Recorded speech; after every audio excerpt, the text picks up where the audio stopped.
баъди расидан ба Аврупо 10,000 кӯдаки гуреза бедарак шуданд. Европол хавф дорад ки ин кӯдакон қурбони савдогарони одам шуданд. Нашри The Guardian ба иттилоъ аз Европол хабар додааст ки ҳадди аққал 10,000 кӯдаке ки беволидонашон чун гуреза вориди Аврупо шуда буданд, ғайб заданд. Пулис хавф дорад ки ин кӯдаконро метавонанд барои хариду фурӯши худашон ё узвҳояшон дуздида бошанд. Гуфтанд мумкин аст ки мо 10,000 кӯдакро меҷӯем. Албатта на ҳамаи онҳо дар дасти ҷинояткорон афтоданд. қисме дар ин ҷо хешовандонашонро пайдо кардаанду назди онҳо қарор доранд.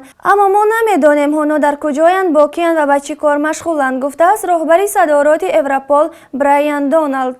танҳо дар Итолиё 5,000 кӯдак ғайб задааст, дар Суид ҳудуди 1000 нафар. Дар Бритониё шумори кӯдакони гурезаи бедаракшуда ки макони бодубушашон маълум нест, дар як сол 2 баробар афзудааст. Аз рӯи иттилои ташкилоти наҷоти кӯдакон Save the Children, соли гузашта дар Аврупо ҳудуди 26,000 кӯдак беволидонашон ворид шуданд. Европол гуфтааст 27% гурезагони ба Аврупо ворид шуда кӯдакон буданд. Ин ташкилот тасдиқ кардааст ки ҳолатҳои истифодаи ҷинсӣ гирифтани кӯдакони гуреза ба қайд гирифта шудааст. Дар 1.5 соли охир дар Аврупо хариду фурӯши одамон хеле зиёд шудааст. Дар Олмону Маҷористон маҳбасҳое вуҷуд доранд ки маҳбусонашон танҳо ҷинояткорони ба буҳрони муҳоҷират рабт дошта мебошанд. Ҷинояткороне ки ба овардани ғайриқонунии одамон ба Аврупо машғул буданд. Акнун ба гурӯҳҳои ба ғуломфурӯшӣ ва истифодаи ҷинсии кӯдакон машғул буда ҳамкорӣ доранд.